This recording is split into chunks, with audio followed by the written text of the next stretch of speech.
What's up, Fibro Squad? Welcome back to another fabulous episode of Motherhood with Fibro.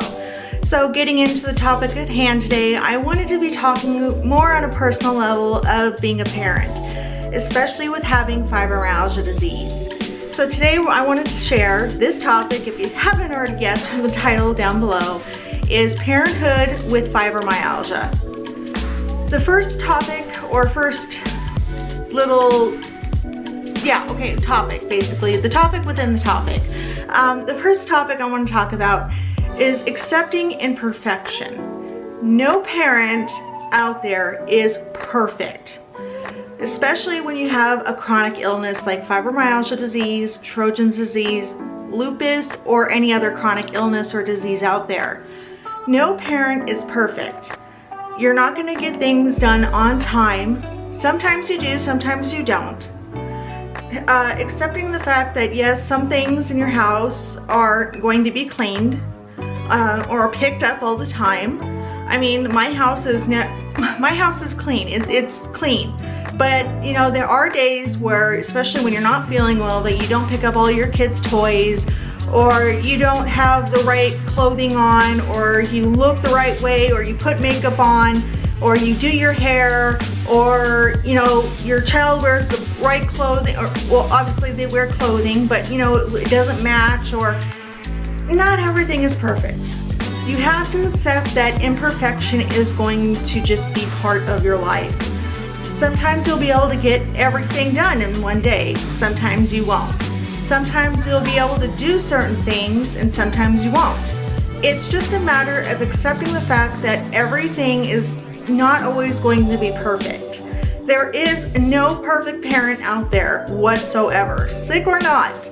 This is the God's honest truth, people. Literally, you just have to accept the fact that imperfection is just part of how things go with our disease. Especially when getting things done on time, doing things on time, getting certain chores done around the house, maybe not all at the same time, not the same day, but you know, these are just things that go along with us having our disease and how our life basically goes. Your home won't be always perfect, that's for sure. My house is not always perfect whatsoever. And same with clothing. I don't, you know, some days I look like a hot mess, some days I don't. You know, maybe, let's see, what other thing, clothing options. Maybe I'm wearing pajamas that day, you know, and sometimes I'm not.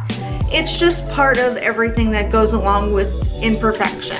And that is the honest truth with being a parent, because being a parent is a full-time job, whether people choose to believe that or not. It really is a full-time job, and especially when you're sick on top of it, things become a lot more challenging and a lot more difficult, and that is where imperfection comes in, because we are only one person and we can only do so much in one day that we literally cannot do everything on our own or actually in one day. So please accept imperfection. It is, you know, you're not a bad parent if you're not able to get certain things done on time, or, you know, you're able to get laundry done on a certain day, or your kid goes to school with mismatching clothing or things like that, or you miss taking the trash out or doing certain things. Don't beat yourself up. Just don't. That is just part of having our disease and actually what happens in our life. And with anyone that is not sick also too, that happens. It's just life. So imperfection is always a part of everyone's life, whether they want to believe it or not. Not everyone in this world is perfect.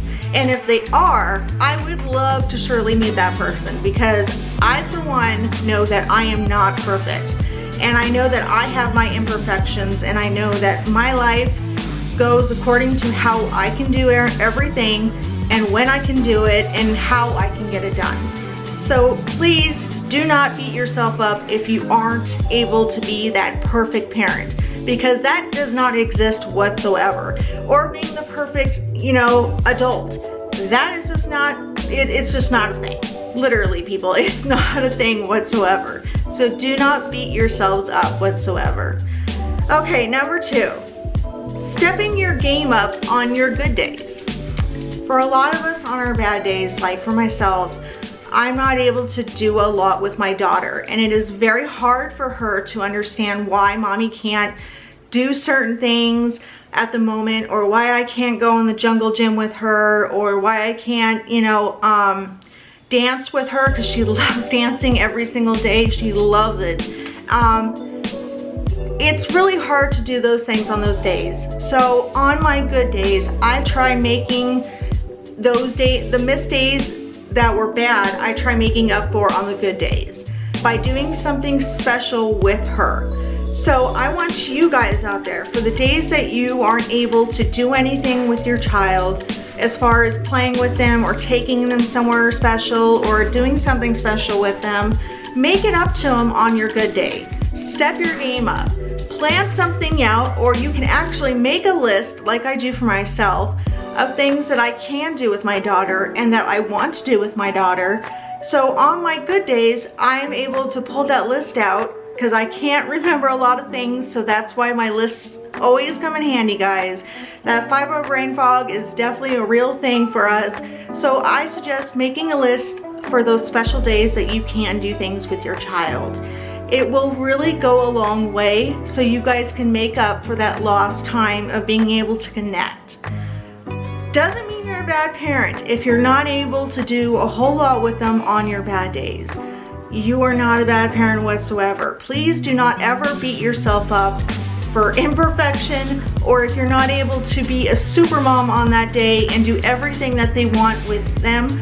That is just because you need to take care of yourself. And if you can't take care of yourself, you can't take care of your kid, or you can't take care of your family. So most importantly, do not beat yourself up, and step your game up on those days that you have your good days.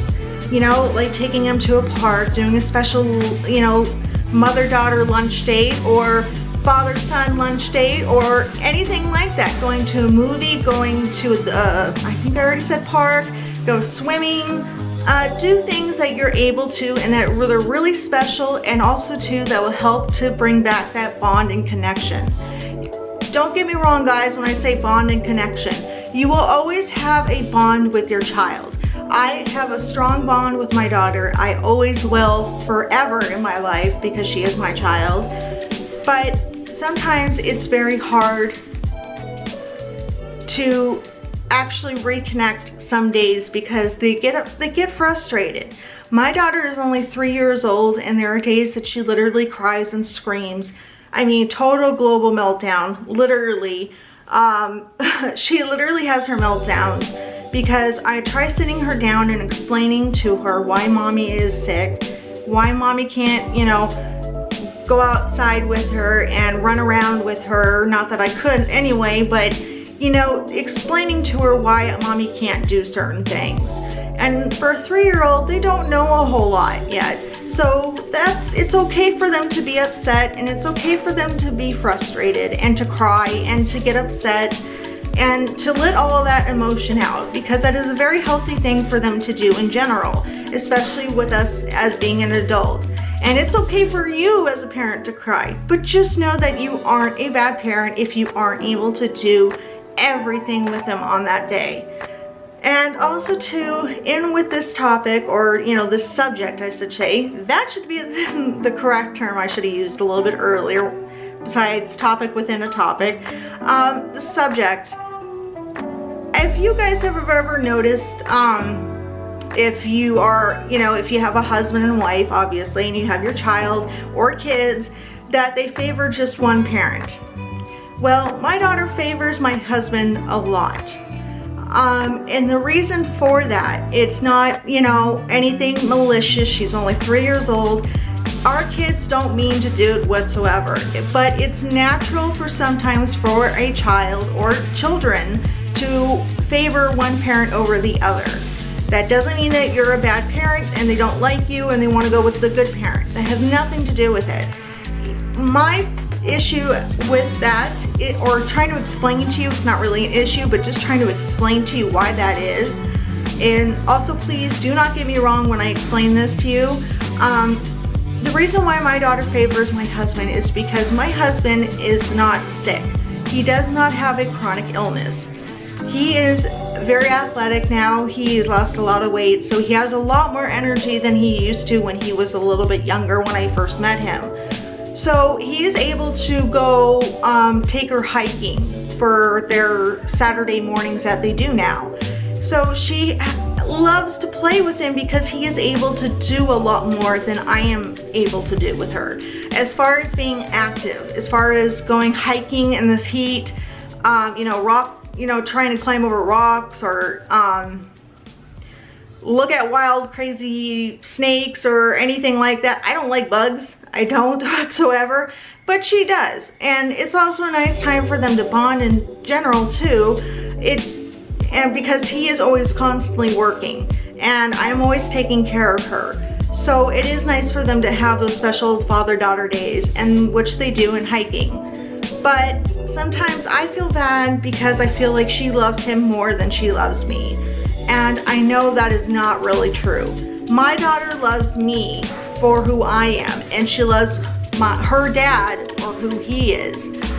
Yes, he is able to do a lot more physically active than I am. As far as running and chasing with her, playing on the playground, I am not able to do those things just because of the chronic pain that I'm constantly dealing with, as well as many other parents out there. So on my good days that I am able to do with her special little projects, she loves to do art. She loves drawing. She is really brilliant for 3 years old. She really shocks me and surprises me when she does her artwork. And that is a special moment for us to reconnect to each other. And that is what I'm trying to explain to you. It's not that our kids are just thinking, oh, that's a bad parent, I want to go with a good parent that can do everything. It has nothing to do with that. It's just that he is able to provide more being active with her as far as chasing her and running with her. And for me, I'm able to be the providing mother where I make her meals. She loves to watch me or sometimes help make dinner with me. We love to do art. We just do things in a different way. Each parent is different in general. We are. Every parent is different. Some people like to do certain other things than the one other does, and that's okay. But overall, you are not a bad parent if your child chooses one parent over the other. That is just naturally how it goes. So please don't ever feel like your kid just doesn't love you because you weren't able to do those things with them. And I know that's easier said than done, or to hear or accept, because I have been in that place where I felt like I was a complete failure to my daughter and that she loved my husband more than me, which is not the truth whatsoever. So please don't ever believe in that.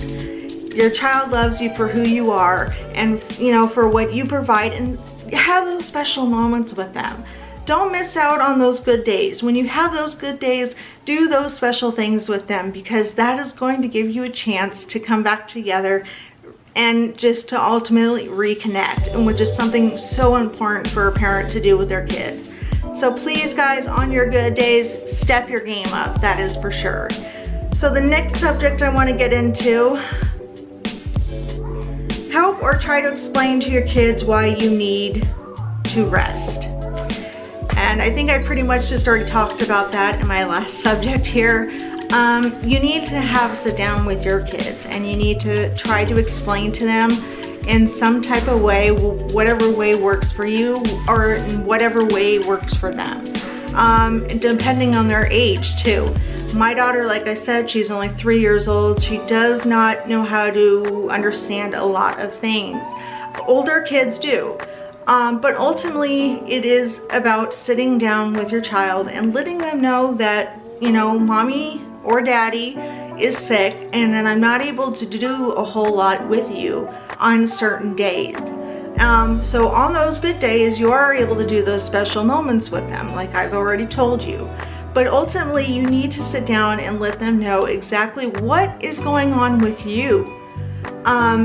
Don't get into too much gory details or anything like that, but just explain to them in a way that they're going to understand. And it will ultimately help them to understand that, okay, mommy's sick, or daddy's sick and not able to do anything today, but that's okay. And on the days that, they are feeling feeling better, we are going to be able to do something special. And it's going to go a long way, it really will, for those kids that are old enough to understand out there. And it's also to bring better awareness and education to our kids. In today's world, in school, or basically in any school within the US, kids are being informed about cancer all the time. I've noticed this, and this has been a true important factor and subject matter and topic matter that I wanted to make clear with my awareness movement, you know, with fibromyalgia disease, and helping to explain everything that goes on with our disease. In education, in school systems today, kids know a lot about cancer. But let me ask you this. Does your kid in school do they know about fibromyalgia disease? Can one of you out there down below comment down below and let me know if your child has been educated in their school system or classroom about fibromyalgia disease? And I'm gonna guarantee you the answer is no. Kids know everything about cancer, and that's very well known today because there are billboards, there are magazine pictures, there's commercials, there's charities, there's a lot out there that is total awareness about cancer, but there is not a whole lot of awareness about fibromyalgia disease. There really isn't. And that is why it's going to be important for you to help educate your kids about fibromyalgia disease, because there could be a child today in that classroom that has yet to been explained to why their mom or dad is, you know, constantly sick, and they're frustrated and they don't understand why and what's going on because they're not being told, one, by the parent or parents, two, they don't know anything about it because they're not being taught it in our school system to bring better awareness. So ultimately, this could provide, you know, some relief to that kid, and to help them to better understand, okay, that is why my mom and dad are sick, or my mom or my dad is sick. Sorry, let me clarify that, not both parents. Who knows, there could be two parents that have the same disease. You never know, it's very well possible. But in overall, it will help them to better understand that is why my parents are sick. And like I've already said this numerous times, there in our educational school system today, not a lot of people share or talk about fibromyalgia disease. And that is so important on why it is important for us as parents to sit down with our children, not only to help educate them, to bring better awareness, and also to help them to understand why we are sick and why we can't do as much as we used to be able to do. So guys, that is most importantly why I'm doing all this, is to bring better awareness and the right awareness. Because in today, do you see not as many? I've noticed there's been a few billboards and commercials for medications for fibromyalgia, but can you honestly tell me today that fibromyalgia has total awareness and, you know, publication and is shown everywhere out there in the world? No, it's not. Boo-boo, you gotta be nice, boo-boo. You gotta be nice. So yes, guys, it is not always being shown out there, and it's not being provided the great awareness that it is out there like cancer is, by advertisements, movies, commercials, in our educational system, our school system, and so much more. So guys, that is why I'm doing all this, is to bring better awareness for everyone, so that everyone can understand why we are sick, what the personal struggles that we go through, especially being a parent on top of it. So this is why I'm doing all this, but also too to be a better support system for others out there that feel very lost right now, feel very lonely, and that don't have a lot of support. So guys, I am here for you. No, 100% I am here for you, and I'm going to bring the right awareness and the correct information for everyone to know and understand what we go through every single day. So before I get off of the subject at hand, I like that subject. Anyway, Okay, so my next one, the next subject is focus on what can be done and what's important. Basically, what's important in your daily life and what are the what are the top things that are important to you every single day on what you need to do. You need to eat, you need to drink water, you need to bathe, you need to change your clothes, you need to brush your teeth, you need to feed your children, you need to get your kids dressed, change their diapers if they wear diapers, help them potty train if they're learning how to go to the bathroom, or take them to the bathroom if they need to go to the bathroom, help them with their homework. You need to ultimately, as a parent and anyone with fibromyalgia disease, find out what's most important to you on a daily basis and just focus on those only. Do not overwhelm yourself by doing other things on those days that you aren't able to get everything done. And like I said, that is where imperfection is coming in. No one is perfect. No one is 100% perfect in this world whatsoever. But doing this list will help you to know what the most important things for you to do on a daily basis is and what isn't. So basically anything extra on the side that is not important right then and there on that day, don't worry about it. You'll get to it when you get to it. And you know, if others are bugging you about getting things done or why didn't you get that done, you need to tell them why can't you do it. If it's that important to you, you do it. So put your foot down. Do not let other people put you down because you aren't able to get certain things done on time. So very important, guys. Make sure to know what's important for you on a daily basis and do those things. And when you have time, go on and do those things that aren't, you know, a total emergency that needs to get done. So my next subject, sorry guys, my breath.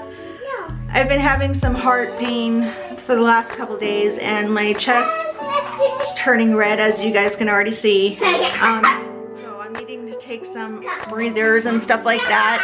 You guys need to be nice.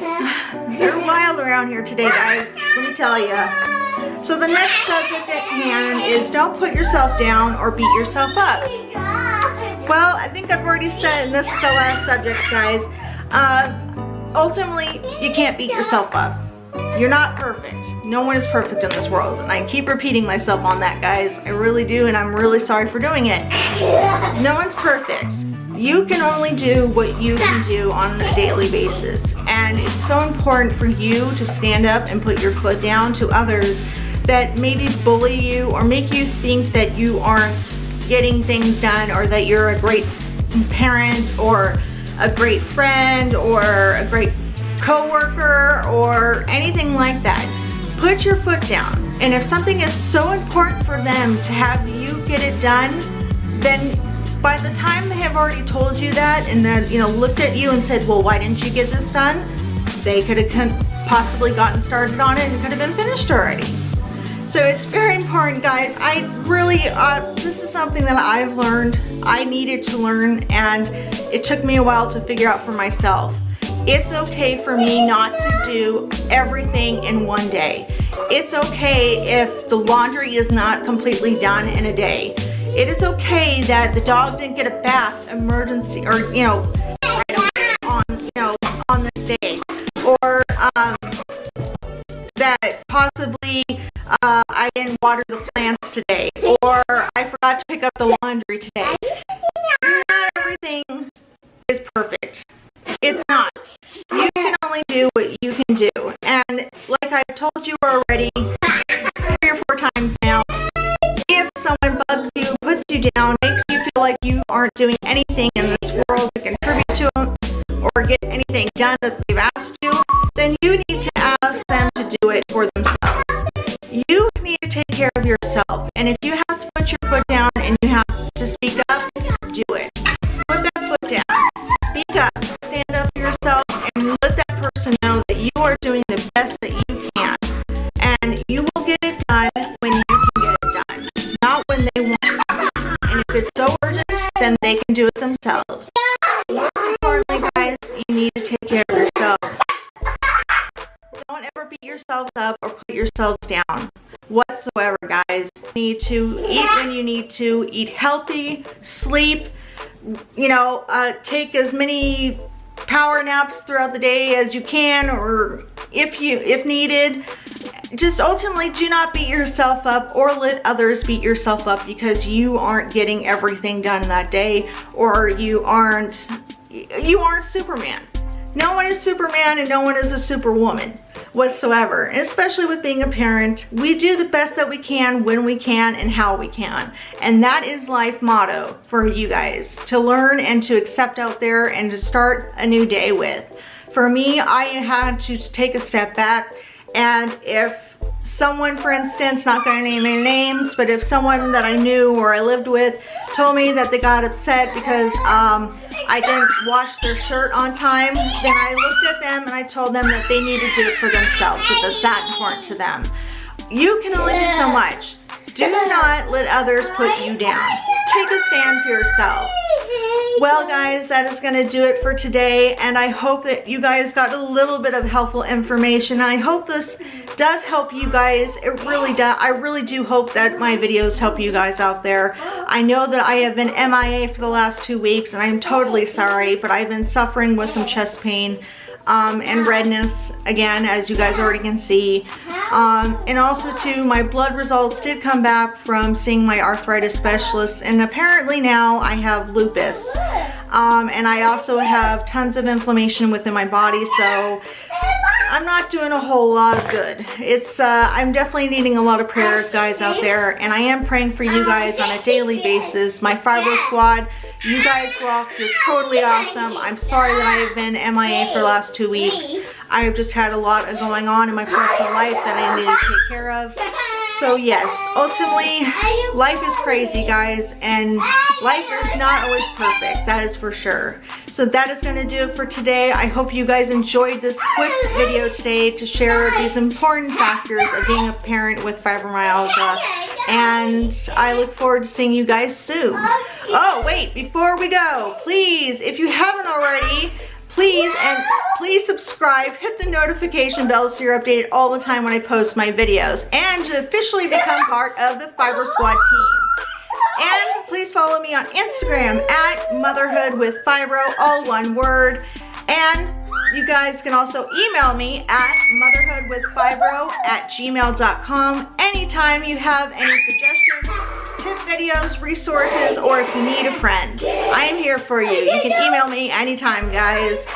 And before we go, before this video ends, please, guys, please hit that thumbs up button. Please give this video a big like. I'm wanting to, and hopefully we'll get a whole bunch of likes on this video. I am really hoping, and I look forward to seeing you guys soon. Till next time, have a great rest of your day, and I will be back soon. Bye, guys.